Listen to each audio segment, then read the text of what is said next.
बिस्मिल्लाहिर्रहमानिर्रहीम। एक्सरसाइज 3.1 और उसका पार्ट नंबर 2 है। इसमें हम क्वेश्चन नंबर 8 से स्टार्ट करेंगे। एक्सरसाइज है 3.1 और इसमें हम क्वेश्चन नंबर 8 से स्टार्ट करेंगे। अच्छा, क्वेश्चन नंबर 8 में क्या गिवन है? इफ़ ए मैट्रिक्स, हमें दो मैट्रिक्सेस हमें गिवन है, ठीक है। ए मैट्रिक्स है जो कि इक्वल है 1 2 ए बी, ये ए मैट्रिक्स है। और दूसरा मैट्रिक्स जो हमें गिवन है A square is equal to, वो इक्वल है 0 0 0 0 के, ठीक है। ये नल मैट्रिक्स है। अच्छा, अब ये देखें, यहाँ पर ए मैट्रिक्स हमें गिवन है और ए स्क्वायर मैट्रिक्स गिवन है, ठीक है। तो हमें कहा क्या गया है? Find the values of A and B. Find the values of A and B. अच्छा, ए और बी पहले देखते हैं है क्या। ए ये है, ठीक है, और बी यहाँ पर मौजूद है। ए क्या चीज़ है? वो ए मैट्रिक्स का एलिमेंट है। और इसी तरह से बी, ये स्मॉल बी जो है वो भी ए मैट्रिक्स का एलिमेंट है। हमने ये इनकी वैल्यूज़ हमने फाइंड करनी है, ठीक है। ए और बी की वैल्यूज़ हमने फाइंड करनी है। ए की वैल्यू फाइंड करनी है और बी की वैल्यू भी फाइंड करनी है। अच्छा, अब हम आगे चलते हैं, इसको किस तरह से देखते हैं कि किस तरह से हम इसको सॉल्व कर सकते हैं, किस तरह से हम ए और बी की वैल्यूज़ फाइंड कर सकते हैं। अब देखें, अगर इन दोनों मैट्रिसेस की लेफ़्ट साइड्स को मैं इक्वल कर लूँ तो उसके बाद हम ये भी कह सकते हैं फिर राइट साइड भी इक्वल हो जाएंगी। फिर मैं कंपेयर करके वहाँ से ए और बी की वैल्यूज़ फाइंड कर सकता हूँ, ठीक है। तो लेफ़्ट साइड्स को इक्वल कैसे किया जा सकता है इन दोनों मैट्रिसेस की?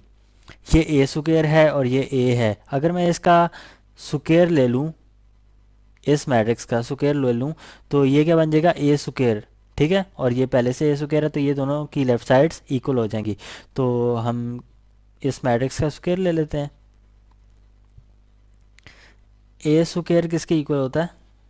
ए square is equal to A dot A, मतलब कि ए को आपस में दो दफ़ा मल्टीप्लाई करना। ए डॉट ए जो है वो ए मैट्रिक्स को मल्टीप्लाई किया जा रहा है ए मैट्रिक्स से ही, जिसका रिजल्ट ए स्क्वायर आएगा, ठीक है। तो ए मैट्रिक्स जो है वो उसकी वैल्यू तो हमें गिवन है, ठीक है, वो मैट्रिक्स हमें गिवन है। तो हम यहाँ पर पुट कर देते हैं 1 2 ए बी। ये ए मैट्रिक्स है, ठीक है, इसको मल्टीप्लाई करना हमने ए मैट्रिक्स से ही। तो 1 2 ए बी, ये दोनों जो है मैट्रिसेस, इन दोनों का हम मल्टीप्लाई करेंगे तो हमारे पास ए स्क्वायर मैट्रिक्स आएगा, ठीक है। तो अब इसको हम मल्टीप्लाई कर लेते हैं, जिस तरह से मल्टीप्लिकेशन हमने पहले भी पढ़ी है, ठीक है, उसी तरह से परफॉर्म करते हैं। फर्स्ट रो को हमने फर्स्ट कॉलम से, फर्स्ट रो जो है पहले मैट्रिक्स की, उसको मल्टीप्लाई करना है हमने first column of second matrix से, ठीक है। तो 1 1 से मल्टीप्लाई होगा, 1 1 ज़ा 1 प्लस 2 इंटू ए, 2 ए बन जाएगा, ठीक है। इसको मैंने इससे मल्टीप्लाई किया, 1 को 1 से और 2 को ए से मल्टीप्लाई किया, मतलब कि फ़र्स्ट जो रो है उसको फर्स्ट कॉलम से मल्टीप्लाई किया। उसके बाद फर्स्ट रो को ही सेकंड कॉलम से मल्टीप्लाई करेंगे, मतलब कि 1 को 2 से मल्टीप्लाई किया तो 2, और 2 को फिर बी के साथ मल्टीप्लाई करना है प्लस 2b, ठीक है। ये फर्स्ट रो कंप्लीट होगी हमारे रिजल्टेंट ए स्क्वायर जो है उस मैट्रिक्स की। अच्छा, अब हम सेकंड रो पे आते हैं, फर्स्ट मैट्रिक्स के सेकंड रो पे। इसको हम फर्स्ट कॉलम से मल्टीप्लाई करेंगे सेकंड मैट्रिक्स के, ठीक है। तो ये मतलब कि ए इंटू ए होगा, ए इंटू 1 इज़ ए और B into A is A B plus A B हो जाएगा। इसी तरह से अब ये ए जो है वो मल्टीप्लाई होगा 2 के साथ, तो 2a प्लस बी जो है बी के साथ मल्टीप्लाई होगा बी स्क्वेयर। तो ये हमारे पास ए स्क्वेयर मैट्रिक्स आया है, ए स्क्वेयर मैट्रिक्स। अगर आप क्वेश्चन में देखें, आपको गिवन है वो ये भी ए स्क्वेयर मैट्रिक्स है, ठीक है। और जो आपने फाइंड किया वो भी ए स्क्वेयर मैट्रिक्स है। ए मैट्रिक्स से हमने ए स्क्वेयर मैट्रिक्स फाइंड किया। अब देखें, दोनों की लेफ्ट साइड्स इक्वल हैं, ठीक है। A square is equal to A square, तो उसका ये मतलब है कि उनकी राइट साइड्स भी इक्वल होनी चाहिए, ठीक है। तो फिर इन दोनों को कंपेयर कर लेते हैं या इक्वेट कर लेते हैं, ठीक है, जिस तरह से आप जो नाम देना चाहें, कि हम कंपेयर कर लेते हैं। तो राइट साइड जो है इस मैट्रिक्स की, इसको हम कंपेयर करते हैं उसकी राइट साइड्स के, तो दोनों की राइट साइड्स इक्वल होनी चाहिए, ठीक है। इस ए स्क्वायर की जगह मैं पुट कर देता हूँ 0 0 0 0, ठीक है। ये वाला मैट्रिक्स जो है उसकी राइट साइड होगी, और इसी तरह से इस मैट्रिक्स की राइट साइड ये है। तो ये दोनों मैट्रिसेस आपस में इक्वल हैं, तो हम इक्वल लिख भी देते हैं, ठीक है। This matrix is equal to this matrix 2 + 2b a+ab 2a+b²। अच्छा, अब जैसा हमने पढ़ा था इक्वल मैट्रिसेस क्या होते हैं। अब ये दोनों मैट्रिसेस जो हैं वो इक्वल हमने लिख दिए। उसका मतलब क्या होता है, इक्वल मैट्रिक्स का मतलब क्या होता है कि कोरस्पॉन्डिंग एलिमेंट्स आपस में इक्वल होते हैं, ठीक है। इक्वल मैट्रिसेस के कोरस्पॉन्डिंग एलिमेंट्स आपस में इक्वल होते हैं, मतलब कि ये फर्स्ट एलिमेंट है जो कि फर्स्ट रो और फर्स्ट कॉलम में पड़ा है, तो ये इस मैट्रिक्स के भी फर्स्ट एलिमेंट के इक्वल होगा, ठीक है। मतलब कि 1 + 2a = 0, 1 + 2a = 0, ठीक है। फर्स्ट एलिमेंट जो है कोरस्पॉन्डिंग एलिमेंट्स की बात हो रही है, तो फर्स्ट एलिमेंट के, सेकंड एलिमेंट के, थर्ड एलिमेंट इसके थर्ड एलिमेंट के, और फोर्थ एलिमेंट इस फोर्थ एलिमेंट के इक्वल होगा, ठीक है। तो यहाँ से फिर एक तो मैंने ये लिख दिया, इसी तरह से मैं सेकंड एलिमेंट को भी लिख देता हूँ कि 2 + 2b जो है वो भी = 0। तो ये हमारे पास दो इक्वेशंस आ गए हैं। इन इक्वेशंस को अगर हम सॉल्व करें तो क्या हमारे पास वैल्यूज़ आ सकती हैं? बिल्कुल आ सकती हैं। देखें, 1 + 2a = 0 है, यहाँ से हम अगर क्या a क्या आ जाएगा, -1/2, ठीक है। और इसको इस इक्वेशन को सॉल्व किया जाए तो b की वैल्यू जो है -2/2 मतलब कि -1 के इक्वल आती है। तो हमने फाइंड क्या करना था, ए और बी की वैल्यूज़ फाइंड करनी थी, ठीक है। तो वो हम फाइंड कर चुके हैं, ये हमारे पास वैल्यूज़ आ चुकी हैं। ए इज़ इक्वल टू -1/2 है, और बी जो है वो इक्वल है -1 के। ये दोनों वैल्यूज़ हम फाइंड कर चुके हैं, मतलब कि हमारा क्वेश्चन यहाँ पर सॉल्व हो चुका है। यही हमने फाइंड करना था। किस तरह से फाइंड किया कि हमारे पास दो मैट्रिसेस गिवन थे, ठीक है। एक ए मैट्रिक्स था और दूसरा A² मैट्रिक्स था। तो हमें कहा गया था कि ए और बी की वैल्यूज़ फाइंड करनी है। ए और बी जो है वो ए मैट्रिक्स के एलिमेंट्स थे, ठीक है। ये नज़र आ रहे हैं आपको ए और बी। अच्छा, इनकी वैल्यूज़ हमने फाइंड करनी थी, कोई ना कोई न्यूमेरिक वैल्यू होनी चाहिए, ठीक है। तो अब हमने क्या किया कि इन दोनों मैट्रिसेस की लेफ़्ट साइड्स को इक्वल किया, ठीक है। इक्वल कैसे किया कि ये ए मैट्रिक्स है, इसका जो ये जो है ये A² मैट्रिक्स है, तो इसको A² हमने बना लिया। किस तरह बनाया कि ए को ए से ही मल्टीप्लाई किया, मतलब कोई इसी मैट्रिक्स को इसी मैट्रिक्स से ही मल्टीप्लाई किया, तो हमारे पास A² आ गया। ए को ए से मल्टीप्लाई करें तो A² आता है, ठीक है। तो यहाँ पर हमने मैट्रिसेस पुट किए और आपस में मल्टीप्लाई कर दिया, ठीक है। लेफ़्ट साइड तो A² बन गई, और दोनों की लेफ़्ट साइड फिर A² आ चुकी हैं, ठीक है। ये और ये वाला मैट्रिक्स आप देखें तो फिर हमने दोनों को कंपेयर कर लिया, राइट साइड्स को, राइट साइड्स भी इक्वल होती हैं, ठीक है। तो फिर हमने वहाँ से इक्वेट करके, मतलब कि कोरस्पॉन्डिंग एलिमेंट्स को इक्वल लिख कर हमारे पास दो इक्वेशंस बनी, और हमने उनको सॉल्व किया तो ए और बी की वैल्यूज़ हमारे पास आ गई। तो ये था क्वेश्चन नंबर 8। अब क्वेश्चन नंबर 9 पे अगर आते हैं, क्वेश्चन नंबर 9 में भी बिल्कुल सेम क्वेश्चन है, ठीक है। वहाँ पर भी हमें ए मैट्रिक्स और A² मैट्रिक्स गिवन है, ठीक है। तो मतलब कि ये ए मैट्रिक्स है जो कि इक्वल है 1 - 1 A B, और दूसरा मैट्रिक्स A² गिवन है जो कि इक्वल है 1 0 0 1 के, ठीक है। तो हमने इस क्वेश्चन में भी ए और बी की वैल्यूज़ फाइंड करनी है। तो ये भी बिल्कुल सेम प्रोसीजर से हम फाइंड कर सकते हैं, ठीक है। सेम मेथड है कि इसको हम A² बना लेते हैं, फिर हम राइट साइड्स को कंपेयर कर लेंगे, मैट्रिसेस को कंपेयर कर लेंगे, और उसके कोरस्पॉन्डिंग एलिमेंट्स को कंपेयर करने के बाद हमारे पास वैल्यूज़ आ जाएंगी ए और बी की। अच्छा, ये तो हो गया 8th और 9th क्वेश्चन, बिल्कुल सेम थे, ठीक है। तो 8th क्वेश्चन मैंने सॉल्व कर दिया। अब हम आते हैं क्वेश्चन नंबर 10 पे। क्वेश्चन नंबर 10 में क्या कहा गया है, क्या फाइंड करना है, क्या गिवन है, वो देखते हैं। If A is equal to, matrix हमें गिवन है 1 - 1 2 0 3 1, ठीक है। ये हमें मैट्रिक्स गिवन है। ये कितने और किस ऑर्डर का मैट्रिक्स है, इसमें कितनी रोज़ हैं और कितने कॉलम्स हैं? देखें, 2 रोज़, एक नंबर 1 रो और ये नंबर 2 रो, 2 रोज़ हैं, और कॉलम्स कितने हैं, 1 2 3, 3 कॉलम्स हैं, ठीक है। 2 रोज और 3 कॉलम्स हैं, इसका ऑर्डर क्या हुआ 2 क्रॉस 3। ये 2 क्रॉस 3 का मैट्रिक्स है। तो और हमें इस क्वेश्चन में क्या गिवन है, एक और मैट्रिक्स हमें गिवन है, मैट्रिक्स जिसका नाम है बी। ठीक है, वो भी 2 क्रॉस 3 का मैट्रिक्स है और उसके एलिमेंट्स क्या हैं 2 3 0 1 2 -1। ये भी 2 क्रॉस 3 का मैट्रिक्स है क्योंकि इसमें भी 2 रोज हैं, एक ये रो और एक ये रो। ठीक है, 2 रोज होगी और इसी तरह से 3 कॉलम्स। तो इसका ऑर्डर बना 2 क्रॉस 3। अच्छा, अब ये दोनों मैट्रिसेस हमें इस क्वेश्चन में गिवन है, हमें कहा क्या गया है इस क्वेश्चन में फाइंड करने के लिए क्या कहा गया है वो हम देखते हैं। क्वेश्चन में कहा गया है show that A+B whole transpose is equal to A transpose plus B transpose। ठीक है, हमें कहा गया है कि हमने ये शो करना है इस इक्वेशन को कि A+B का whole transpose is equal to A का ट्रांसपोज प्लस B का ट्रांसपोज। तो ये हम शो करते हैं, किस तरह से शो करते हैं देखें। जिस तरह पहले भी हम इक्वेशंस को शो करते आए हैं उसमें हम क्या करते थे कि लेफ़्ट साइड लेते थे, उसको हम सॉल्व करते हैं पहले। ठीक है, उसके बाद राइट साइड पे आते हैं। अच्छा, लेफ़्ट साइड जो है वो क्या है A+B का होल ट्रांसपोज।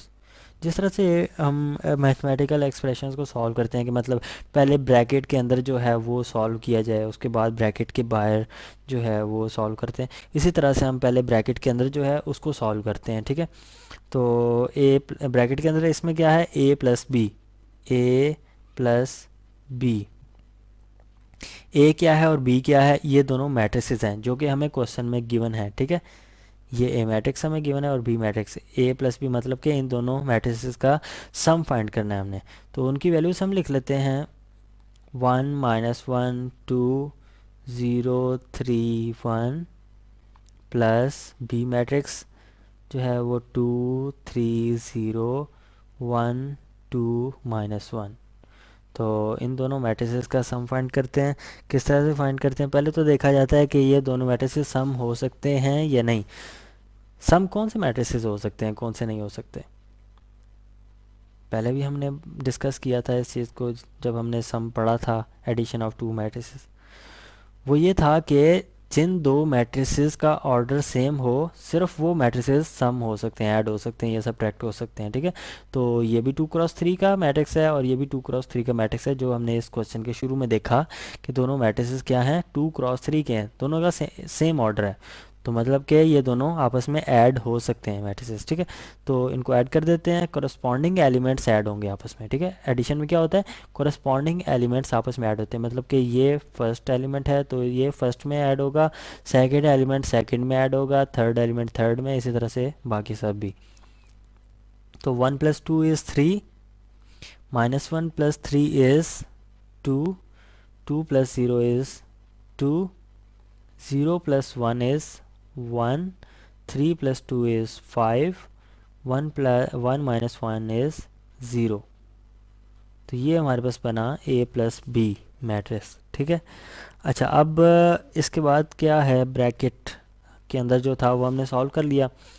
अब ब्रैकेट के बाहर क्या है, ब्रैकेट के बाहर क्या है ट्रांसपोज है। ठीक है, A+B तो हम फाइंड कर चुके हैं, उसका ट्रांसपोज हमने फाइंड करना है। ट्रांसपोज भी हम देख चुके हैं इंट्रोडक्शन लेक्चर में क्या होता है, तो वो हम अप्लाई करेंगे यहाँ पर। A+B का ट्रांसपोज मतलब कि A+B जो मैट्रिक्स हमारे पास आया है 3 2 2 1 5 0, इस मैट्रिक्स का हमने ट्रांसपोज फाइंड करना है। ट्रांसपोज क्या होता है कि रोज़ को कॉलम्स में कन्वर्ट कर देना, या फिर ये कहा जा सकता है कि कॉलम्स को रोज़ में कन्वर्ट कर देना। मतलब कि ये फर्स्ट रो है, इसको फर्स्ट कॉलम बना देंगे। 3 2 2 जो है वो एलिमेंट्स है फर्स्ट रो के, इसको फर्स्ट कॉलम की एंट्रीज में डाल देते हैं, मतलब कि 3 2 2। ठीक है, ये फर्स्ट कॉलम बन गया। इसी तरह से जो सेकंड रो है वो सेकंड कॉलम बन जाएगा। ठीक है, 1 5 0। तो ये हम फाइंड कर चुके हैं A+B का ट्रांसपोज। ठीक है। मैंने क्या कहा था, ट्रांसपोज क्या होता है कि रोज़ को कॉलम्स में कन्वर्ट कर देना या फिर कॉलम्स को रोज़ में कन्वर्ट कर देना। कॉलम्स को रोज़ में अगर आप देखें, ये फर्स्ट कॉलम था तो ये फर्स्ट रो बन चुकी है, ठीक है। 3 1 जो है फर्स्ट कॉलम था, 3 1 फर्स्ट रो बन चुकी है। इसी तरह से ये 2 5 जो है वो सेकंड कॉलम था, ये सेकंड रो बन चुकी है। और ये 2 0 है वो थर्ड कॉलम था, ये थर्ड रो बन चुकी है।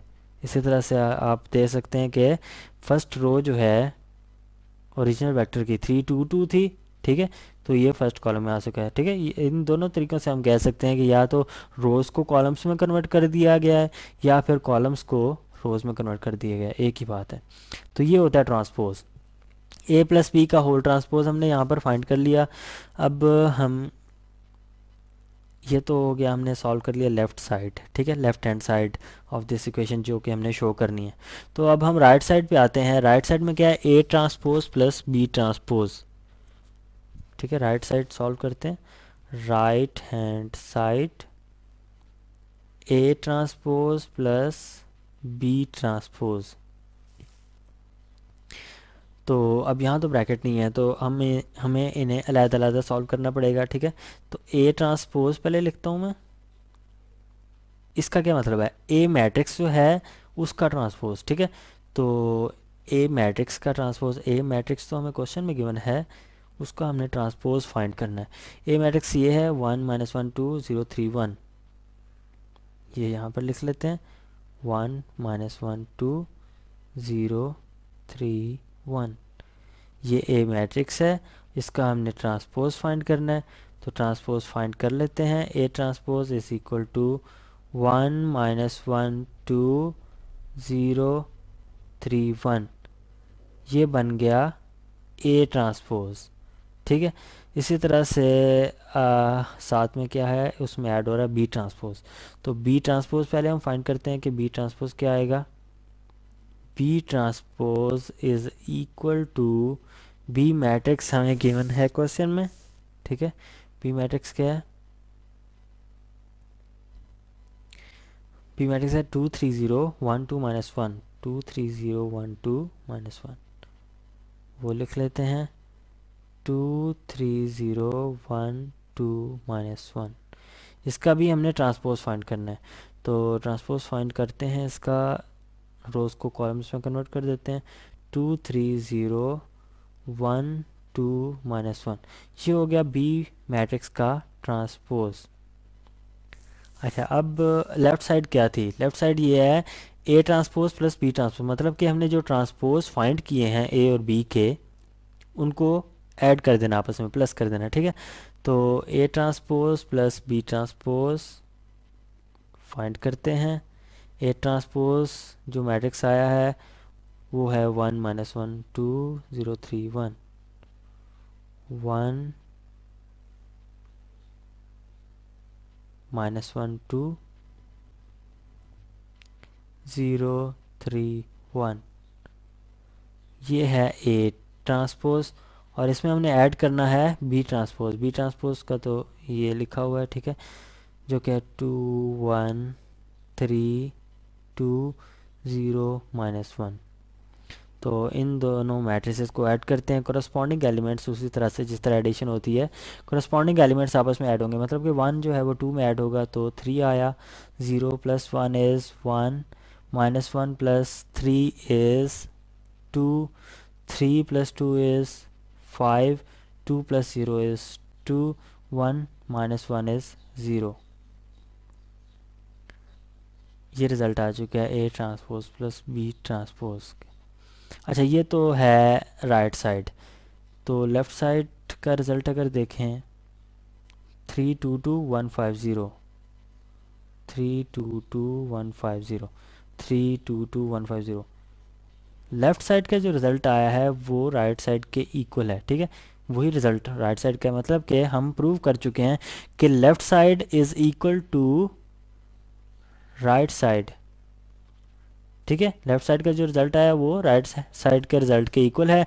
तो हम यहाँ से लेफ़्ट साइड क्या थी हमारे पास, ए प्लस बी का होल ट्रांसपोज, जो कि इक्वल आया है राइट साइड के। राइट साइड क्या है हमारे पास, A transpose plus B transpose, ठीक है, तो हम प्रूव कर चुके हैं ए प्लस बी का whole transpose is equal to A transpose plus B transpose के होता है। ठीक है, तो ये हमारा क्वेश्चन नंबर 10 है जो कि हम सॉल्व कर चुके हैं। अब हम क्वेश्चन नंबर 11 पे आते हैं।